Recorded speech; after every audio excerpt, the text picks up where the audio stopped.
সম্মানীয় মুসলিমবৃন্দ, সর্বপ্রথম সমস্ত প্রশংসা সেই বিশ্ব নিয়মতার মহান প্রভুর, তারপরে পরে আকায় নামদার তাজেদারি মদিনা মুহাম্মদুর রাসূলুল্লাহ সাল্লাল্লাহু আলাইহি ওয়াসাল্লাম হাজার হাজার দরুদ শান্তি সদা বর্ষিত হোক।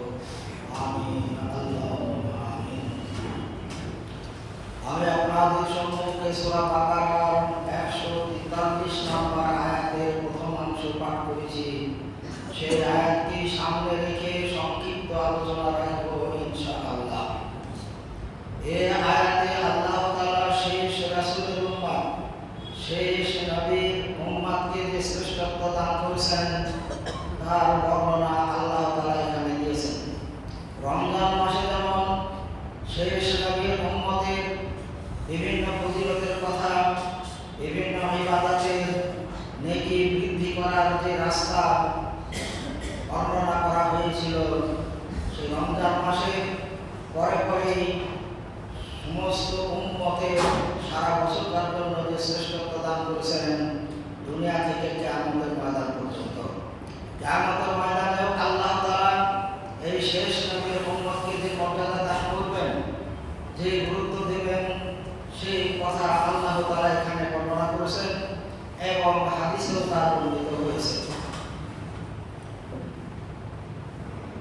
রমজান মাসে যেমন নেকি বৃদ্ধির জন্য লাইলাতুল কদরের ব্যবস্থা করেছেন, এক রাতের ইবাদত আগেকার উম্মতদের হাজার মাসের ইবাদত অপেক্ষা উত্তম শেষ নবীর উম্মতের জন্য আল্লাহ তাআলা দিয়েছিলেন।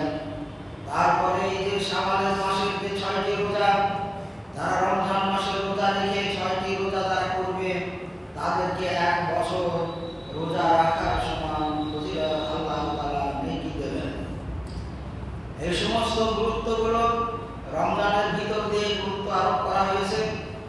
এখন আল্লাহ তাআলা বলছেন, ওয়া কাযালিকা জাআলনাকুম উম্মাতান ওয়াসাতান। শেষ নবীর উম্মতকে সামনে রেখে আল্লাহ তাআলা বলছেন, আমি তোমাদেরকে মধ্যম পন্থা উম্মত হিসাবে সৃষ্টি করেছি। ওয়াসাতান মানে শ্রেষ্ঠত্ব হয়। শেষ নবীর উম্মতকে আমি সর্বশ্রেষ্ঠ উম্মত করে আমি সৃষ্টি করেছি। এই শ্রেষ্ঠত্বের বর্ণনা কেন আল্লাহ তাআলা দিলেন? যেটা আমি বললাম যে ইহকাল থেকে পরকাল কিয়ামতের ময়দান পর্যন্ত এই শেষ নবীর উম্মতকে আল্লাহ তাআলা শ্রেষ্ঠত্ব দান করবেন। তাই তিনি বলছেন যে তাকুনু শুহাদা আলান নাস, এই জন্য তোমাদেরকে শ্রেষ্ঠত্ব দান করেছি, এই জন্য তোমাদেরকে উত্তম উম্মত হিসাবে আমি বিবেচিত করেছি যে তোমরা শুহাদা আলান নাস, সমস্ত মানুষের সাক্ষ্য প্রদান করবে কিয়ামতের ময়দানে। কিয়ামতের ময়দানে যখন মানুষের সাক্ষী প্রয়োজন হবে, তাদের নবী এবং তাদের উম্মতের মধ্যে কোন কাজ নিয়ে যখন মতানৈক্য হবে, বিপরীত ধর্মী যখন কথাবার্তা হবে, তখন তাদের ফয়সালার জন্য আল্লাহ তাআলা এই শেষ নবীর উম্মতকে সাক্ষী হিসাবে মানবেন, বলতে বলবেন। সেটাই এখানে বলছেন যে শুহাদা আলান নাস, তোমরা সমস্ত মানুষের সাক্ষ্য প্রদান করবে। ওয়া ইয়াকুনু রাসূলু আলাইকুম শাহিদা, আর রাসূল তোমাদের জন্য সাক্ষ্য প্রদান করবেন। অর্থাৎ শেষ নবীর উম্মতের জন্য আল্লাহর রাসূল, শেষ রাসূল, তিনি সাক্ষ্য প্রদান করবেন।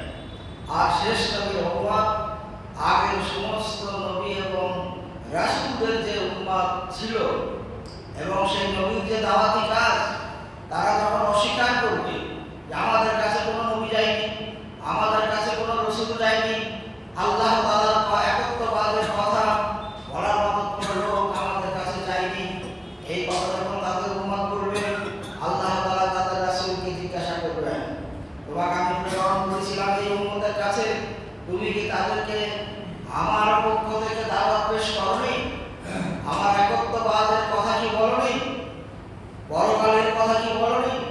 কিয়ামতের ময়দানে আল্লাহ তাআলার সম্মুখে পার্থিব জগতের সমস্ত কর্মের হিসাব নিকাশ দিতে হবে, এই কথা তুমি কি বলোনি?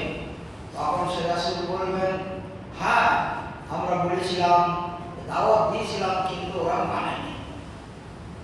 এইরকম দুই রকম যখন কথা হবে, উম্মত একরকম বলছে, রাসূল আর একরকম বলছে, তখন তাদের ফয়সালা আল্লাহ তাআলা করার জন্য সাক্ষ্য চাইবেন। তো সেই নবীরা সাক্ষ্য মানবেন আমাদের শেষ নবীর এই উম্মতকে, অর্থাৎ আমাদেরকে।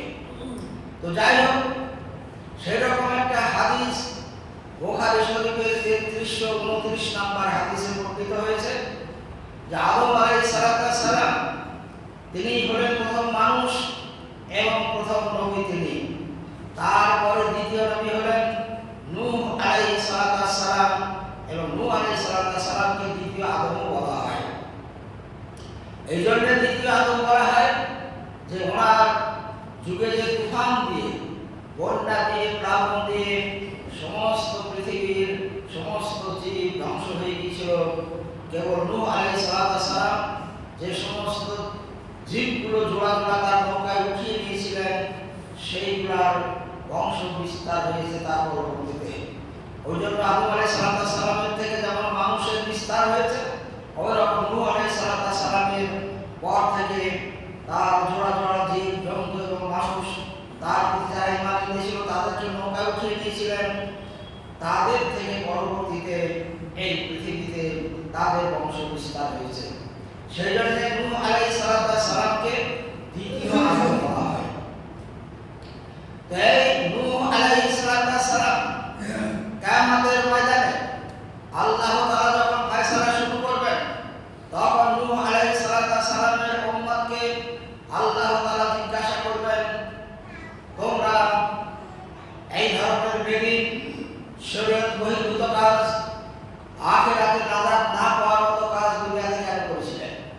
তোমাদের কাছে কোনো নবী যায়নি, তোমাদের কাছে কোনো রাসূল যায়নি, আমার পক্ষ থেকে পরকালের কথা তোমাদের কাছে কেউ বলেনি। তো তারা নূহ আলাইহিস সালামকে তো অস্বীকার করেছিল, কিয়ামতের দিন অস্বীকার করবে। নূহ আলাইহিস সালাম তার উম্মতকে ৯৫০ বছর ধরে তাবলীগ করেছেন, ৯৫০ বছর তাবলীগ করেছেন। তো ৯৫০ বছর তাবলীগ করার পরেও তারা নূহ আলাইহিস সালামকে অধিকাংশ মানুষ অস্বীকার করেছিল। তো কিয়ামতের ময়দানে আল্লাহ তাআলা যখন তার উম্মতকে জিজ্ঞাসা করবেন, দুনিয়াতেও যেমন অস্বীকার করেছে, আখিরাতে কিয়ামতের ময়দানে তারা অস্বীকার করবে। যখন অস্বীকার করবে, তখন আল্লাহ তাআলা তাদের সামনে নূহ আলাইহিস সালামকে বলবেন, হ্যাঁ তোমাকে তো আমি প্রেরণ করেছিলাম এই উম্মতকে হিদায়াত করার জন্য, এই উম্মতকে সৎ পথ দেখানোর জন্য, এই উম্মতকে আখিরাতমুখী করার জন্য, কিয়ামত জান্নাত জাহান্নাম সম্পর্কে অবগত করানোর জন্য আমি প্রেরণ করেছিলাম। তো তুমি সে কাজ করোনি।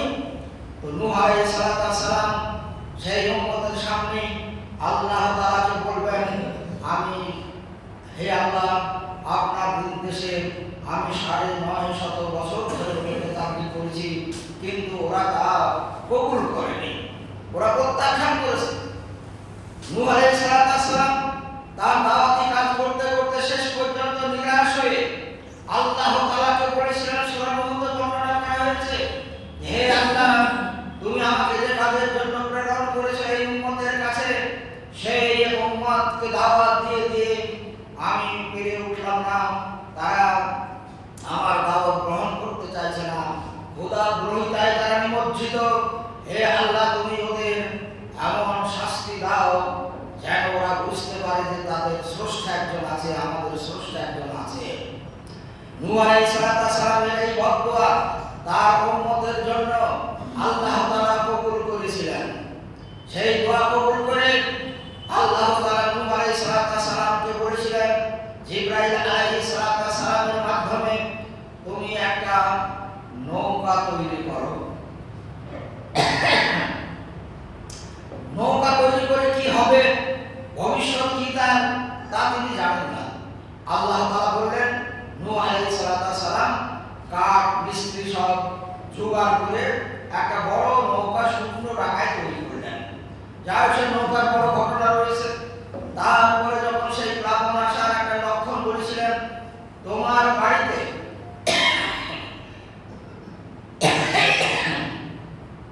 তোমার স্ত্রী যে চুলোতে রান্না করে, যেদিন দেখবা সেই চুলোতে তো আগুন জ্বলে, সেই জ্বলন্ত চুলোতে যখন ভিতর থেকে পানি উঠবে, ভিতর থেকে যখন পানি বাইর হতে শুরু করবে সেই চুলো থেকে, তখন তুমি তোমার লোকজনগুলো নিয়ে ওই নৌকাতে গিয়ে উঠবে। সত্যি একদিন দেখা গেল নূহ আলাইহিস সালাম বাড়িতে গেছেন, তার স্ত্রী কিন্তু নূহ আলাইহিস সালামের উপর ঈমান নিয়ে আসেনি। দুইজন নবীর স্ত্রী, একজন হলো নূহ আলাইহিস সালামের স্ত্রী, আর একজন হলো লূত আলাইহিস সালামের স্ত্রী। এই দুইজন নবীর স্ত্রী তাদের নবীদের উপরে ঈমান আনেনি।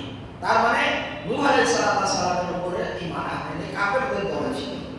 তো যাই হোক, নূহ আলাইহিস সালাম বাড়িতে গেছেন, তার স্ত্রী রান্না করছে চুলোতে, আর চুলোয় আগুন জ্বলতে জ্বলতে দেখা যাচ্ছে চুলোর ভিতর থেকে পানি বাইর হতে শুরু করেছে। আশ্চর্য ব্যাপার, আগুন জ্বলে মাটি শুকিয়ে আছে, চুলো শুকনো, আর তার ভিতর থেকে পানি আসছে। হতবাক হয়ে ছুটে গিয়ে তার স্ত্রী নূহ আলাইহিস সালামকে বললেন, এই দেখো আমাদের চুলোর ভিতর থেকে পানি বাইর হচ্ছে, আগুন জ্বলছে, তার ভিতর থেকে পানি বাইর হচ্ছে। কেউ জানে না অবস্থা কি। নূহ আলাইহিস সালামকে আগে থেকে বলা আছে, যেদিন সেই চুলো থেকে পানি বাইর হবে সেই দিন তোমার লোকজন নিয়ে সেই নৌকায় তুমি উঠে পড়বে, আর তোমার যারা নয় তাদেরকে নৌকায় উঠতে দেবে না। নূহ আলাইহিস সালামের একটা মানসিক প্রস্তুতি ছিল।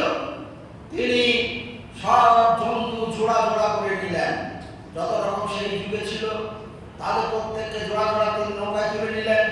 ওই সময় নূহ আলাইহিস সালামের উপরে যতজন মানুষ ঈমান এনেছিলেন খুব স্বল্প সংখ্যক ছিল, সেই লোকগুলাকেও নৌকার উপরে উঠিয়ে দিলেন। নূহ আলাইহিস সালামের ছেলে নাম, সে বলেছিল নৌকায় কেন উঠতে যাব। তো যাই হোক, কিছুক্ষণ মধ্যে দেখা গেল আস্তে আস্তে পানি সাইলাব হতে হতে গ্রামের রাস্তা আর সমস্ত ডুবতে শুরু করলো। যখন ডুবতে শুরু করেছে তখন দুইজন ছেলে, একজন তার নাম একজন কেনান আর একজন শাম, সে বলল, শাম বলল আমি ওই নৌকায় উঠবো। আর নূহ আলাইহিস সালাম উঠানোর জন্য একটু উদ্যত হলেন। ছেলে তো আল্লাহ তাআলা নিষেধ করলেন, তোমার আহালকে তোলো। তো নূহ আলাইহিস সালামকে জিবরাইল আলাইহিস সালাম বলছেন, ওটা তোমার আহাল নয়, যারা তোমার উপর ঈমান এনেছে তারা তোমার আহাল। ছেলে হয়েও ঈমান আনেনি, নৌকায় উঠানো হলো না, আল্লাহ তাআলা নিষেধ করলেন, তাই তাকে নৌকায় নেওয়া হলো না। কেনান বলে যে ছেলেটা, সে বলল, আরে নৌকায় কেন উঠবো, পাহাড়ের মাথায় উঠবো, বন্যা হবে, কতটা হবে, বন্যা হবে পাহাড়ের মাথায় থাকবো, নিচে বন্যা হবে আবার শেষ হয়ে যাবে, তখন নামবো। সে পাহাড়ে উঠলো, লোকের সামনে গর্ব করে বলল, আমি এই প্লাবন থেকে, এই আমার বাপের এই আযাব থেকে বাঁচার জন্য আমি পাহাড়ের মাথায় উঠে থাকবো, কি করে আমার ক্ষতি হয় আমি দেখবো। আল্লাহর খেলা দুনিয়ার মানুষ দেখতে পেল সেই যুগে, সেখানে যারা ছিল, সেই দুনিয়া ডুবার আগেই পানি খাড়া হয়ে পাহাড়টা আগে ডুবে গেল, পাহাড় আগে ডুবে গেল। আশ্চর্য, স্থল তখনও ডানা, অথচ পাহাড় ডুবে গেল, হাবুডুবু খাচ্ছে, আর আর্তনাদ করে তার বাপকে বলছে, বাপ এবার আমাকে বাঁচিয়ে নাও, আমি বুঝতে পেরেছি আজ আমার রক্ষা নেই। তো তখন নূহ আলাইহিস সালাম চেয়েছিলেন যে আমার ছেলেটাকে একটু ডেকে নিন, কিন্তু আল্লাহ তাআলা নিষেধ করে দিলেন, ডাকা সম্ভব হলো না। তো যাই হোক, এই হলো তার ছেলেদের ঘটনা। নূহ আলাইহিস সালাম সবকে নিয়ে নৌকায় থাকলেন, নৌকা আস্তে আস্তে পানিতে ভেসে উঠলো, সারা দুনিয়া ডুবে শেষ হয়ে গেল। তারপরে প্লাবন যখন শেষ হলো, পৃথিবীর মাটি যখন ঢেকে গেল, সেই নৌকা দিয়ে এক পাহাড়ের গায়ে লেগে গেল ডাকাতে। তারপরে তারা নেমে আবার দুনিয়াতে আবার শুরু করলেন। এই হলো নূহ আলাইহিস সালামের উম্মত এবং নূহ আলাইহিস সালামের দোয়ার জন্য তার উম্মতের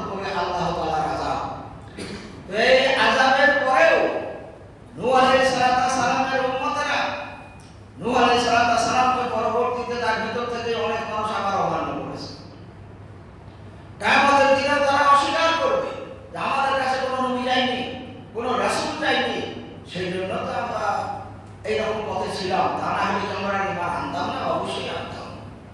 তো যাই হোক, এসব বলার পরে আল্লাহ তাআলা নূহ আলাইহিস সালামকে জিজ্ঞাসা করবেন। নূহ আলাইহিস সালাম বলবেন, হে আল্লাহ, আপনি যে দায়িত্ব আমাদের দিয়েছেন, আমার উম্মতকে আমি হুবহু সেই দাওয়াত পেশ করেছি, কিন্তু ওরা গ্রহণ করেনি। তখন আল্লাহ তাআলা বলবেন, তোমার কি কোনো সাক্ষী আছে? তুমি যে ওদেরকে দাওয়াত দিয়েছো, তোমার উম্মতকে যে হিদায়াতের কথা বলেছো, তার কোনো সাক্ষী কি তোমার আছে? তখন সে বলবে, হে আল্লাহ রাসূল, হে আল্লাহ, আমার সাক্ষী আছে। ওই শেষ নবীর উম্মতই সাক্ষী দেবে আমি আমার দাওয়াত দিয়েছি কি দেইনি। সেই দিনের কথা আল্লাহ তাআলা এই আয়াতে বলেছেন, হে উম্মাতান ওয়াসাতান লিতাকুনু শুহাদা আলান নাস।